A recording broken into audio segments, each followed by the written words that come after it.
So recently I watched a video which was a Canadian who's living in America talking about the differences between the two countries, and one of the main things she mentioned was healthcare. She said that it's much better in Canada, costs a lot in the US, and I want to learn more about that. It's obviously something I know that Canada has a very good healthcare system, especially in comparison to the US. This one here is called Can't Go Home. Americans in Canada share healthcare stories. So Americans in Canada, I'm sure when they have to experience Canadian healthcare, they must be shocked at how amazing it is in comparison to their own. But interested to see this. Tell me what you think about the differences between the two countries when it comes to healthcare. Tell me your own opinion on healthcare in Canada. If you've had to use it, how was the service for you? Let's watch. Think of when you imagine an American living in exile, unable to return to the US. Criminal, Tax evader, draft dodger, terrorist threat. Do you think of me? do you think of me?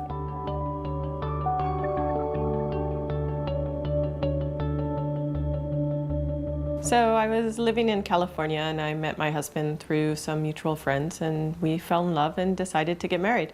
There was only one small problem. He was Canadian. So we flipped a coin and we decided to live in Canada first. And here I am in beautiful British Columbia. I'm originally from California, born in Los Angeles, grew up in Palo Alto. And I came to Canada in 1975 with my husband and my youngest daughter because he had been offered a fellowship at the University of British Columbia. When our son Sam turned 4, around the time he turned 4, he developed a rash on his body and he started to complain about his bones hurting. So we sent him to a dermatologist for the rash and a pediatrician for muscle weakness. And after some initial appointments, a dermatologist told us she suspected he had this rare skin and muscle disease called dermatomyositis. Without proper treatment, a third of children with dermatomyositis will die, and a third will be severely handicapped. I was teaching in Nanaimo, and I started having bleeding from the intestines, and it turned out to be a very, very rare autoimmune disorder, acquired type von Willebrand's, which nobody seems to know much about. After she diagnosed him, it was only 6 days later when we were at Children's Hospital and they admitted us immediately. He had 4 days of intravenous steroid treatments, and we've spent the past 2 years, he's 6 years old now, slowly weaning him off of his medication while monitoring any disease activity. So I had to retire early when I was 60. And from that point on, it has never been possible for me to go back to California because I knew I could never be covered by insurance there. Whoa. I mean, that's when it kind of like hits home. You can't actually return to your home country because it's just going to be too costly to actually just take care of your health. Like, you would hope that, I mean, like, healthcare should be just a human right. Like, just it should be free. I know it kind of like it costs a lot and things like that, but you would just hope that the government, I mean, I think most people in any country would be happy to pay a bit more tax if it just meant they had the peace of mind that they could just go to the doctors, go to the hospital, get treated and not have to worry about the cost. Not being able to go back to your country because of that worry is just such a sad reality. Feel for that woman. When Sam was first diagnosed, my friends in the States had one of two reactions. They either said, "Oh, are you coming down here for treatments?" Or they said, "Can you afford this?"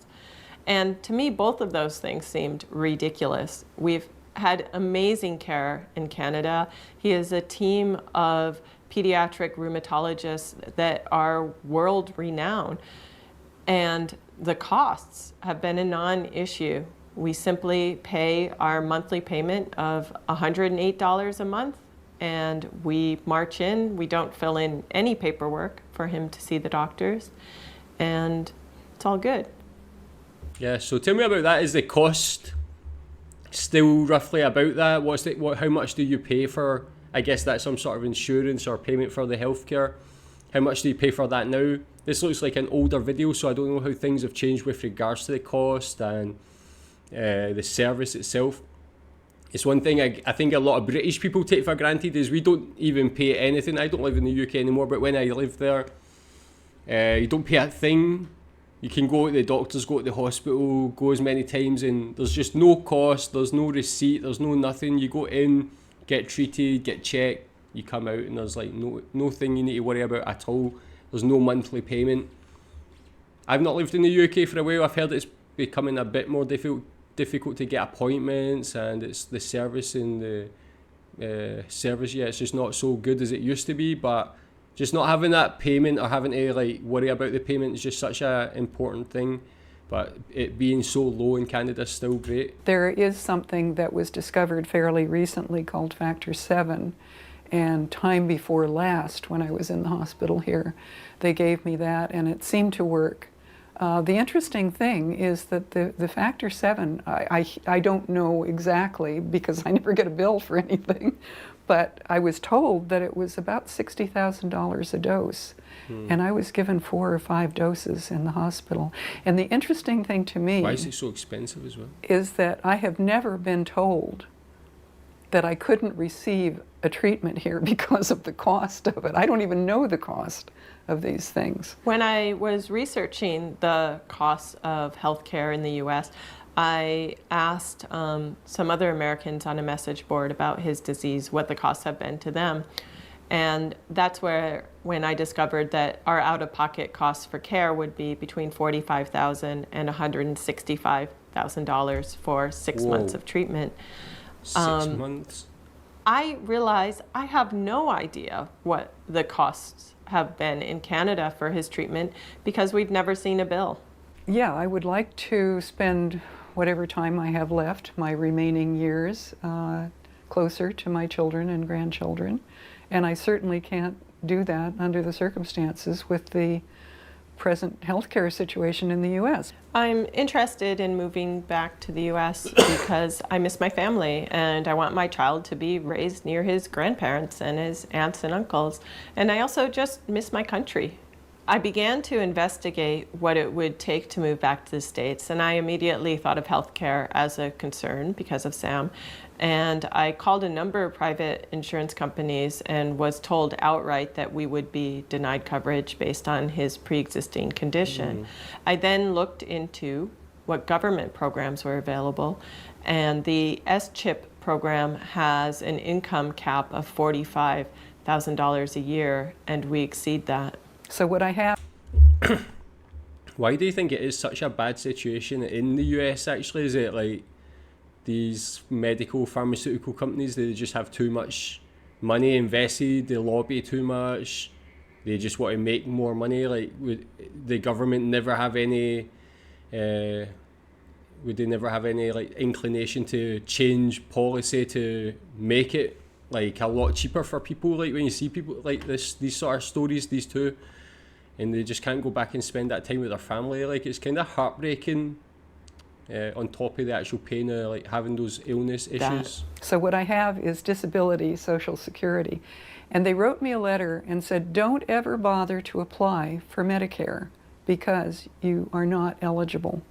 I worry if my mom's cancer came back, I couldn't go down there and care for her and see her live out her final days. As an American citizen, it seems to me that I should have a right to spend my last remaining years back in my home country with my children and grandchildren. Living in a country which has universal coverage, I've experienced both systems, and the system in the US is not fair for middle-income people or for low-income people. I'm just going to be extremely disappointed in the American system and the way that it works, and the people in Congress. To me, healthcare, it's a human right. It's not a privilege. Exactly. Such a shame, man. Like, yeah.